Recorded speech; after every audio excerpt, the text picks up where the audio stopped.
அனைவருக்கும் வணக்கம். நம்ம ஒவ்வொரு ஷார்ட்ஸ்லயும் ஒவ்வொரு சோழ மன்னர்களை பத்தி பார்த்துட்டு இருக்கோம். அந்த வகையில இன்னைக்கு எந்த சோழ மன்னனை பத்தி பார்க்க போறோம் அப்படின்னா, கிமு முதல் நூற்றாண்டை சார்ந்த இரண்டாம் கரிகாலன் அப்படிங்கிற சோழ மன்னனை பத்தி தான் பார்க்க போறோம். வாங்க இந்த வீடியோக்குள்ள போலாம். இந்த இரண்டாம் கரிகால மன்னனுடைய தாய் யாரு அப்படின்னா அழுந்தூர்வேல் மகள். தந்தை யாரு அப்படின்னா இளஞ்சை சென்னி அப்படின்னு குறிப்பிடப்பட்டிருக்கு. இவங்க நாங்கூர் வேல் மகளை மணந்து கொண்டாங்களா. நாங்கூர் அப்படிங்கிறது இப்ப இருக்கக்கூடிய சீர்காழி அப்படிங்கிற தலம். அங்க இருக்கக்கூடிய ஒரு பெண்ணை தான் மணந்து கொண்டிருக்காங்க. இவங்களுக்கு ஆதிமந்தியார் அப்படின்னு ஒரு மகள் இருக்கிறதா நம்மளுக்கு ஆராய்ச்சி குறிப்புகள் தெரிவிக்குது. இந்த சோழ மன்னன் ஒரு சிறந்த மன்னனா இருந்திருக்காங்க. 14ஆம் நூற்றாண்டு வரை கிடைக்கக்கூடிய கல்வெட்டுகள்ல இவங்களுடைய பெயர் அங்கங்க பொறிக்கப்பட்டிருக்கு.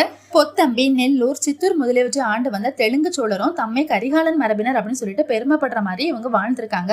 அது மட்டும் இல்ல, கன்னட தேசத்துல இருக்கக்கூடிய சிற்றரசர்கள் பலர் தம்மை கரிகாலன் மரபினர் அப்படின்னு சொல்லிட்டு கல்வெட்டுகள்ல பொறிச்சிருக்காங்க. அப்படின்னா இவங்க எந்த அளவுக்கு ஆட்சி செய்திருப்பாங்க அப்படின்னு சொல்லிட்டு நம்ம நினைச்சு பார்க்கணும். இவங்களுடைய அப்பா இளஞ்சை சென்னி அரசன் கிடையாது, அரசனுடைய தம்பி. அதனால இவங்களுக்கு அரசு கட்டில் கிடைக்கல.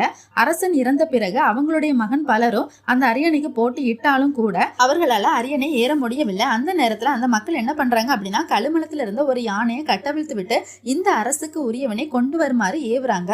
அப்போ இந்த யானை என்ன செய்யுது அப்படின்னா, கரூரில் இருந்த கரிகாலனை தன் மீது எடுத்துக்கொண்டு உறையூர் வரைக்கும் வந்ததான். அதுக்கப்புறம் தான் இந்த இரண்டாம் கரிகாலன் அப்படிங்கிற சோழ மன்னன் அரியணையில முறைப்படி அமர்றாங்க. இவன் மீது பொறாமை கொண்ட இவங்களுடைய அண்ணன்மார்கள் என்ன செய்யறாங்க அப்படின்னா, இந்த மன்னனை அப்படியே தூக்கிட்டு போய் சிறைக்குள்ள போட்டுறாங்க. சிறையை சுத்தி தீயும் வச்சு விடுறாங்க.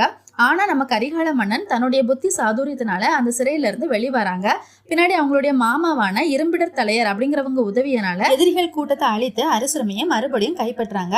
அப்படி எரிந்து கொண்டு இருக்கக்கூடிய தீயில இருந்து வெளிவரும்போது அவங்களுடைய கால் கொஞ்சம் கருகிடுச்சான். அதுல இருந்தா கரிகாலன் அப்படின்னு சொல்லிட்டு அழைக்கப்படுறதா ஒரு வரலாறு இருக்கு. என்ன நண்பர்களே, இரண்டாம் கரிகாலன் அப்படிங்கிற மன்னன் எப்படி அரசனில ஏறினாங்க அப்படிங்கிறத இந்த காணொலி மூலமா நீங்க நல்லாவே தெரிஞ்சுப்பீங்க. இனி அடுத்த காணொலியில இதே மன்னன் எப்படி எல்லாம் போர் செஞ்சாங்க, எந்தெந்த நாடகப்படுத்துறாங்க, அவங்களுடைய சாதனைகள் என்னென்ன அப்படிங்கறதெல்லாம் பகுதி 2ல பார்க்கலாம். தொடர்ந்து வீடியோவை பாருங்க. என்னோட வீடியோ பிடிச்சிருந்தா லைக் பண்ணுங்க, ஷேர் பண்ணுங்க, சப்ஸ்கிரைப் பண்ணுங்க. நன்றி, வணக்கம்.